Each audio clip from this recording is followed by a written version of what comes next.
The founder and CEO, Hinton Global Media. We have Monique Hinton. All right, her family is in the house. Monique, come on, your family's out here. All right, we also have serial entrepreneur Destiny Adamms coming to the stage. And we have moderator, head of engagement at Instacart, Clair. Give it up for him, everybody. How y'all doing? All right. Do we have any disruptors in the house? We were talking backstage and we said the energy that y'all giving out here is not what we need. So we're going to try this again. And we're going to say, do we have any disruptors in the house? All right. Good afternoon, everybody. My name is Clair, and I'm the head of public engagement at Instacart. And we're so proud to be a sponsor of the summit. And we're also very proud to be a sponsor of this panel because we truly believe in the power of technology to change communities. And one way we put our money where our mouth is we committed $1 million to help Black-owned brands advertise on Instacart. And not only that, we're one of the leaders in helping our grocery partners get SNAP food assistance benefits online so that people had access to healthy groceries in their communities. And one of the reasons we're also excited about this panel is because we've incorporated AI into the Instacart app. And so one of the biggest questions that you find online is people say, what's for dinner? But it's not just helpful for you to know what's for dinner, but if you can go in the app and we can give you a list of recipes. Let's say you want to know what's gluten-free for dinner, right? But not only will we give you that list, we'll let you add it to your cart and get it to your house in as fast as an hour, right? So we are making AI really work for you to solve everyday problems. And we have some great guests who will tell you more about what they're doing. So let's talk and meet Monique Hinton. Hey, Monique. Hey. She's the founder and CEO of Global Hinton Media. She's helping millions of people learn how to build wealth. And look, that's what we're all about today, right? So let's give Monique a round of applause. And we have Destiny Adamms. She is a business mentor and content specialist. She's helping entrepreneurs grow their business and leverage technology to make sure that they can improve their operations and build wealth, right? So that we got a common theme here. So panelists, let's jump right into it. So Monique, let's start with you. We hear AI like thrown around all the time, but what does AI stand for and how do we access it? Okay, so AI is basically artificial intelligence. So what that is like a computer or a machine with a brain that can do the intellectual behaviors that humans can. And so it's able to make decisions, it can solve problems, it can recognize speech, it can learn from experiences like humans do. To where, you know, if something goes wrong and we apply it to life, these machines are doing the same thing. And so it depends on what type of AI as far as accessing it, because there are so many programs. I know y'all heard of ChatGPT, right? Mm-hmm. Okay, yeah. So ChatGPT was just released November of 2022, and that's something that you can access at chat.openai.com, or you can download it. There's tons of, like I said, different AI tools that we can use. So it'll really depend on what we're talking about. Right. Now, Monique, people think that AI is new, but hasn't it been around for a long time? AI has been around for decades. I see everyone going crazy about like, oh my God, what is going on with this, you know? But I believe it's been around actually since the 1950s, and we use it a lot in everyday life. If any of you have ever opened up your phone and used facial recognition, have you done that? Mm-hmm. You have. Well, some people may not have, but some have. That's artificial intelligence, because it's definitely not a human sitting on the other side of the screen saying, am I going to let them in today? So that's artificial intelligence. We have, if you use Netflix, YouTube, Amazon, the recommendations that they give you, they are learning your behaviors, and then they are recommending products based on what you look at and what you search. That's artificial intelligence. It's Siri and Alexa. If you use Microsoft Word and they are correcting the words that you are putting, because sometimes, it's hard to spell certain words, but that's artificial intelligence. So it's been around for a long time. They're using it in surgery. There's machines that they're used to actually do better incisions and help you to heal faster. So it's not new. It's been here. And it's going to only get better from here. There we go. Now, how many people in here have struggled or are struggling to write a business plan? Let's see a show of hands. Okay, all right. We got some business plan experts in here today. Yeah. Now, Destiny, you literally wrote the book on how to use AI to write a business plan. Can you tell us a little bit about how someone would use ChatGPT or other AI services to write a business plan? Yeah, so with ChatGPT, one of the things people struggle with when it comes to their business plans is they struggle with figuring out what different elements they need to include. So let's take, if you need to create a marketing plan, for an example. With ChatGPT, if your business is the hair industry, you can ask ChatGPT, create a marketing plan for a hair business. ChatGPT will write that out step by step for you. So now when you ask ChatGPT to create your business plan, you're going to go through it section by section. ChatGPT, create a marketing plan for me. ChatGPT, who are the biggest competitors? Let's say we use Atlanta for an example. Who are the biggest competitors in the hair industry for Atlanta? You take it one step further when you're talking to ChatGPT. Break down what makes each of these companies special. What is their competitive advantage? Ask ChatGPT, how can I compete with them? What's going to give me that special edge over them? And you'll do that step by step.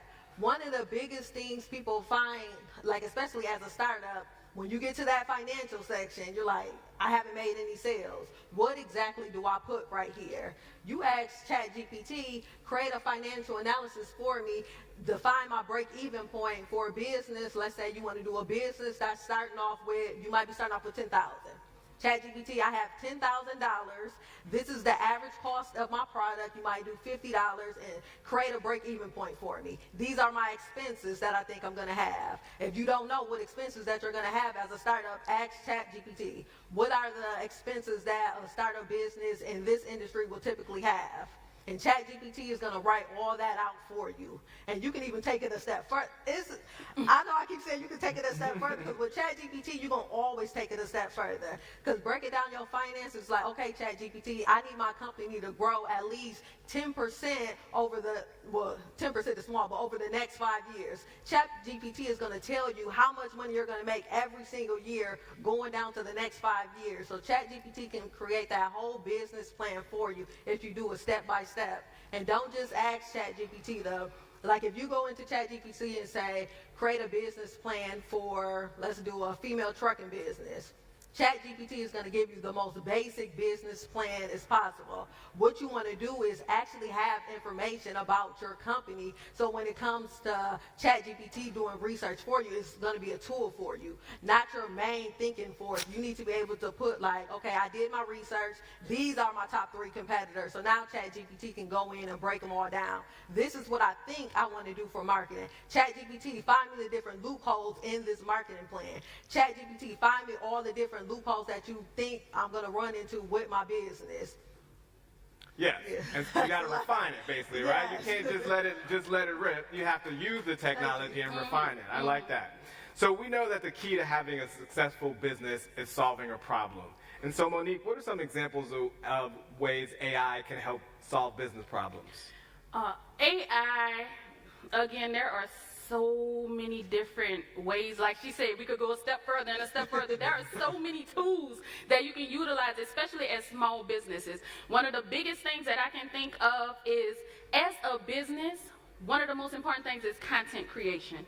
If people are not seeing your products, they don't know you exist, they cannot make sales. ChatGPT is changing the game as far as content creation goes. Why? Because you can literally sit down and create an entire year of content in less than an hour. And that is saving time, which is extremely important, and also money, because you have to pay assistants and script writers and all these things sometimes. So it can write scripts for you, and I'm not just talking about what to say. It's going to tell you when to put your music up, where to sit, when to put some B-rolls in that thing. If y'all don't know about editing, it can help you teach you how to edit too. So there's also other tools that can help you with content creation. It'll create the videos for you. You can say, let me create an ad about a shoe and put it on a man running down the street. This machine will put that whole thing together. Again, what is that doing? Saving us time, and we know time is money. So we want to make sure we're saving time. Other ways that it can help is with your sales and marketing. So we got our content down. Now we need to make some sales. So ChatGPT can actually analyze your customer behaviors. It can tell you what products are doing better. It can tell you who to target with certain products. So I'm telling you, this thing, a lot of people worried about it taking your job, but I more so think that, well, some jobs me, you know. but I think that it is going to also help us to be better as content creators. It can help you as far as automating your tasks. I taught ChatGPT how to talk like me so that I don't have to respond to emails anymore. So when I get certain emails, I'm like, I don't want to go to this ChatGPT. Tell them no, but in a nice way. And it writes it out. So again, there are so many different ways that it's helping small businesses. Don't be afraid of it. We have to embrace this thing, because whether we like it or not, it's here.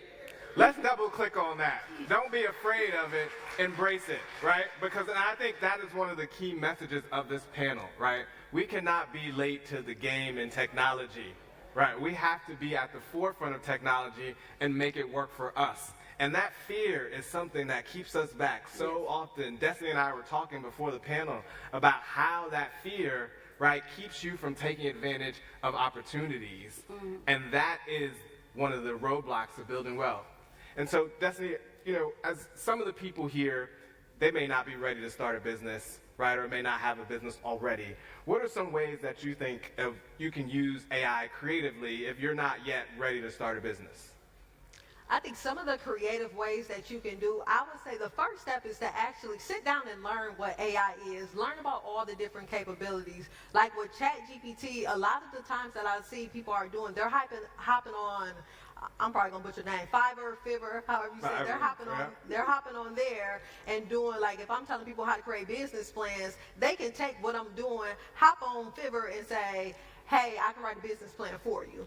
And now they're doing the prompts that I listed out for ChatGPT, and they're writing business plans for other people. So if you're looking for different side hustles, ChatGPT can turn you to an expert marketer. You can be an expert content creation. You can be a virtual assistant. And one of the things about ChatGPT, as soon as you open up ChatGPT, before you start asking questions, tell ChatGPT exactly who you need it to be. So you'll put in, it'll say, hello, how are you doing today? You can say, ChatGPT, I need you to act as an expert email marketer. I need you to act as an expert business, financial something. Like, you can just tell ChatGPT what you want it to do. So when it comes to, like, let's say you want to do content creation. You want to even start a YouTube channel. You can get on ChatGPT, hey, I want to start a YouTube channel about, let's say, Instacart. ChatGPT was like, hey, here's 10 different titles that you can do YouTube videos on it. Take a step further, you take each one of those different titles, hey, ChatGPT, break down this title into an actual YouTube video, and it's going to give you a script of what you can say for that title. And no matter what industry you're in, ChatGPT is going to give you a bunch of different content creation ideas for you to start either writing ebooks, YouTube videos, creating content for other people. Like, one of the roles that I've taken on now is being an AI consultant. So just this past week, a small business contacted me and said that we've been working on a eyelash robot that can do your eyelashes. So the eyelashes I have on right now were done by a robot. What they had me do was fly out to Oakland. They put me in a machine, put the lashes on. What would normally take an hour and a half took 40 minutes. As a consultant, they asked me, how can we get better with this service? I told them if they had 2 actual things on the eyes, they can get it done in 20 minutes. One of the things I also noticed that they can only do short lengths. So I said a lot of the people, especially in our community, they want longer lengths. So now they're working on how they can do eyelashes with longer lengths in 20 minutes. So just imagine like with other eyelash techs who are in the industry currently working on their clients, now you have this robot who can bring in your clients in and out. Like some people don't want that personal touch feel. They want to just hop in the machine, 20 minutes, eyelash on, they out the door. Another thing that I've been doing is that in Dallas they have robotic bartenders. So if you're in the bartending industry, now you have to worry about, can a robot do my job? What's going to make people want to hire me to do the actual job versus a robot? Because as we know, if I'm a business owner and I'm hiring bartenders, with a robot, they can get that drink exactly the way I want it, perfect every single time. They're going to have the exact amount of alcohol, the exact amount of ingredients that I need in there, versus maybe if I hire a bartender, they might be putting extra liquor on there based on the tips or even giving out free drinks. But now with that robot, you can actually account for every single thing. It's going to make your numbers higher, your production is going to be quicker, and you're going to have a lot less human error. And so as you all think through looking your journey with AI and ChatGPT, what's something that surprised you? Monique, we'll start with you. What's something that as you've used it, you said, wow, I'm surprised. I didn't even think they could do that. I'm surprised every day by ChatGPT. I literally find out something new. I wrote an entire book with ChatGPT. It did most of the work. Now you want to go, and because you cannot copyright, let me say that, you can't copyright something ChatGPT did. Don't go say Monique told y'all to do that, all right? But I used it to set the foundation, and then I rewrote it kind of into my own words. But that took a process that sometimes take people months to do. I was done in 48 hours. So that was like one of the things I'll say surprised me, because there are many more. We could be here all day. And Destiny, what about you? Anything that surprised you when you started using AI? I think what surprised me was how late I was when it came to learning about AI. Because most of the times when we think of stuff, like once everybody knows about it, you're probably already too late. So even when I learned about the lashes and the robot, what they told me was that they've been working on this machine for the past 2 years. So it's like, if I'm just not finding out, y'all already been working on this for 2 years, like what else am I behind on? So as we're learning about new things, like, and another thing that's coming up is that they're like, now we're starting to figure out, like, how can we create a robot to wash hair? So a lot of people think like their job won't be affected, but if they finna start washing hair, then it's gonna be doing hair. Like, and these are a lot of the different industries that our people primarily occupy. So we have to start thinking about like, okay, what is there going to be to come? Because even when it comes to creating projects, so I'm on the panel for, not the panel, but I'm on the consulting team for Alibaba, to where they're creating a program to where influencers will be able to tell Midjourney what exact product they're thinking about creating. Then you're going to work with the engineers at Alibaba, and they're going to be able to create that product within 30 days. So when you think about influencing, like especially if there's a lot of influencers in the room and you have an idea for a product, it's going to be that much quicker to get that product done. Yeah. And so everyone can start lining up at the microphones if they have questions, because we'll take a few questions at the end. And so when you think about ChatGPT and some of the concerns that people have raised, right? And you said, hey, be careful, you can't copyright it. You know, you better check it out, right, before you deliver it to the world, right? What are some things that you say, hey, even though, right, we want to use this and embrace this technology, we want to be cautious about? I would say a lot of things are starting to become more watered down, because with ChatGPT, like let's say with YouTube for an example, because me and Monique are both YouTubers, like a lot of times with YouTube, it's your personality. But now with ChatGPT writing scripts, anybody can come on YouTube and become an expert about anything. Like if you want to wake up one day, because as we notice with a bunch of different industries, a lot of times in order to get attention instantly is you have to be different in your industry. So if I wanted to hop on ChatGPT and become the expert about changing oil, since I'm a black woman and that's not common, people are going to watch to see what I have to say about changing oil. And I can just get all the information from ChatGPT that quick. Right. One thing I can add to that is that you want to be careful with the information that you use sometimes too. Now, don't go out there and tell people you're a doctor and pull out ChatGPT and look up diagnosis and say you have this, okay? So you want to kind of have some kind of knowledge about what you're talking about, because ChatGPT is turning a lot of people that are not experts into experts, and so you don't want to get on a stage somewhere or tell somebody some information that's not correct. So you always want to check your work, because AI has something called hallucinations, and what that is, sometimes it'll spit out some stuff it made up from wherever it pulled it from. So again, you just want to check your work and make sure is what it really is. All right, thank you. All right, we have some folks at the microphone. Please state your name and your question so we can get in as many as possible. Sure. Hi, my name is Takia Young, and I'm a technical and strategy consultant, and specifically actually in data science as well as project management.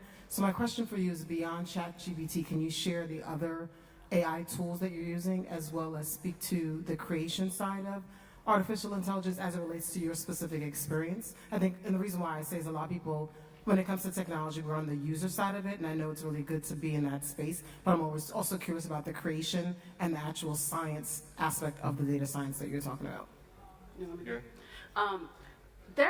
I use a ton. There's so many different tools, by the way. Like I said, a lot of people harp on ChatGPT just because of the popularity of it. But there's something called synthesis, and Destiny and I were just talking about it. It is able to clone you. So sometimes you're busy and don't have the time to sit there and record an entire video, but you can enter a script into it and it will literally just say it and it'll look like it's you. So that can save you some time. There's another tool called SoundDraw. If you're into creating content and you're worried about, getting copyright strikes, if you're on YouTube, it'll create copyright-free music for you. So there's many different tools. I don't know if you know any off the top of your head that you use. So the main one that I use outside of ChatGPT, so I'm really big on Google. I'm a Bard user. Bard is Google's version of ChatGPT. And what I noticed the difference between ChatGPT is Bard is going to give you more, I would say for me it's been more accurate results. Like Bard has been able to break down exactly what I do just by typing in my name, my YouTube channel. Like, it's going to write down every single thing that it knows what Destiny Adams is for. And another thing that I've been able to use Bard for, Bard will show you, like, let's say you're going on a trip and you need Bard to plan your trip. You ask Bard all the things that you want to do in that particular city, and what Bard is going to do is going to show you the pictures, show you where it is as in relation to your hotel, and it's going to give you that 360 view like how Google Maps does. It's going to show you the neighborhood so you're not scared about anything. Another one of my favorite tools, since I work with a lot of startup businesses, is Validator.io. And what Validator does is any business idea that you have, you type it into Validator.io, and it's going to tell you every single problem that they can find within that industry. Wow. So if it's going to be a hiring thing, if they think that it's not going to be enough attention for it, if they think you're going to struggle with marketing, if they think it's going to be way too expensive for a startup, Validator.io is going to tell you all of that. Great. Thank you. Thank you. Hello. Thank you all for your time, for this really insightful dialogue. So my name is Bree Franklin. I'm the founder of the Prosperity Project, a nonprofit breaking the shackles of student debt off of Black women. And even though in the nonprofit space we're not directly tied into tech and AI, obviously this is top of mind for me as a professional and having to find new innovative ways to do what we do. My question, though, kind of harkens back to the age difference. So, I think about my 80-year-old grandfather who recently just experienced like a major health decline, and like he still has to work. And I just think about how all these tools could be so useful for what he does, but it'd be like trying to explain it in Hebrew, if I were to just start taking him through AI, because he just needs a lot of hands-on support for even basic stuff that, like hacks for iPhones and Siri and all that. So just what would be some tips for helping to bridge the learning curve for those who are more advanced in age, I'll put it that way. Great. Okay, I would say one of the best ways will be breaking it down for them to understand, because a lot of times, like, we don't know that we're already using AI. Like, for an example, like one of the first forms of AI that I knew about was when you call those like, let's say you call like to pay a bill. Press 1 if you want you to read something. Like, yeah, so it works that way. So I will break it down to say, so this is a part of AI. And then one of the things that I also recognize is that a lot of times, like, especially when there's a company that I'm actually working with as a consultant for their AI business, they have robots that they're creating that's going to help elderly people maneuver around their households. So their main product is going to be they have like, it's like a small thing that rolls around the house, like similar to one of those vacuum machines.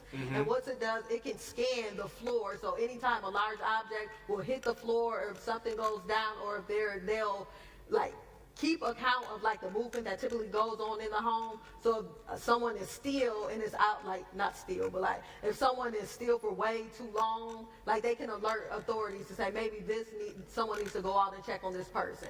Along with that, they have an arm that reaches up to grab the things that are higher up. And a lot of times they can do like keywords that either the emergency contact will set up or that person will set up to where they'll know who to alert, so they get that information.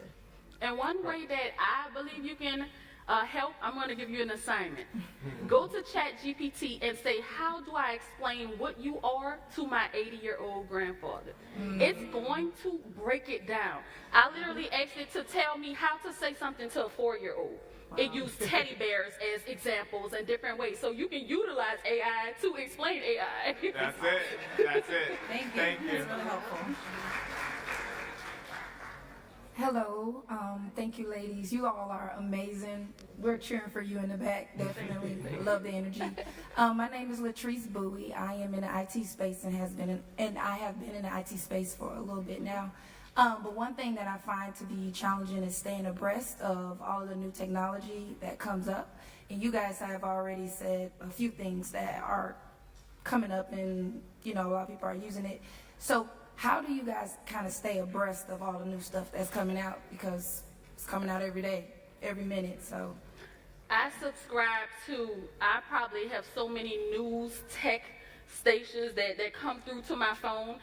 Every single day I get up and I see what in the world is going on in the world of technology, because it's changing probably every hour.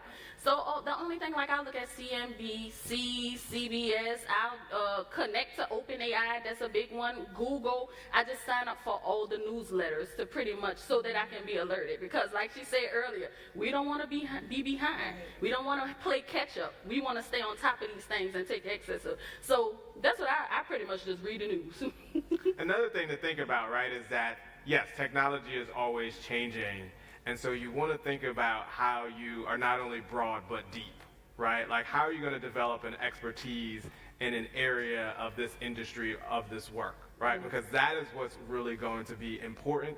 And then the other thing I think you should think about is, what problem am I trying to solve, right? So Instacart was trying to solve a problem, right, of people who, for example, in food deserts, weren't able to have access to fresh foods, right? And so what are the technology that we need to power that? And part of the thing is that you don't have to be an expert in everything. And I think that that's one of the challenges that we face with social media, is that you're bombarded with everything, so you think you need to know everything about everything, right? And I think that is to say, how do I use technology to solve a problem? And that is one of the things I think our main message is that we shouldn't fear AI, because AI can help solve a problem, right? And then you just want to know how to help it solve a problem for you and for your family and for your community, and allow you to scale and grow, which is the beauty of it, right? And I think that's some of the examples that you've heard here, whether it's writing an ebook or making new lashes or, doing a business plan. This is helping you solve a problem. And that is how you get comfortable with it and develop a level of expertise. Thank you. Thank you. All right. Well, I think, do y'all have any closing words you want to say before we head out? I would say don't be scared of AI. And I will also say when it comes to AI, make sure you're learning, because if you're in a certain industry, like I know a lot of people will say, like especially when I put out the last video yesterday, a lot of people say, yeah, this is not going to affect me because no one's going to do this. They'll always say, it's giving Final Destination. What if they poke my eyeballs out? But it's coming. It's no way for y'all to get away from it. It's coming. And it's a way for people to mass produce different things. And if you say it's not going to happen to your job, then you're going to be behind. So I would start learning different skills that you can add to what you currently do. And I would say, I know a lot of people are worried about their jobs being replaced. But the one thing is, you can't replace value. And so like she said, if you are learning and you are staying on top of these things, the question you should ask yourself right now, I know this is happening, how do I become valuable? And then you become valuable by learning what's going on and then applying it. And because they say over the next 10 years, about 80% of jobs will be impacted by AI in some way. 300 million jobs will be replaced. But although they're replacing jobs, there are also new jobs that are being created. So what side of history do you want to be on is the question. So we have to make sure that we are learning these things, because again, like I know there's a big fear because of the unknown. As humans, we just naturally like, oh no, I'm not messing with that. You know, but we just have to embrace it, because again, whether we like it or not, it is here and it is here to stay, and it is only going to advance from here. All right, what side of history do you want to be on? Thank you very much. Thank y'all for coming. And I want to give a big shout out to our Instacart team who's here. Hey, Instacart. Okay. All right.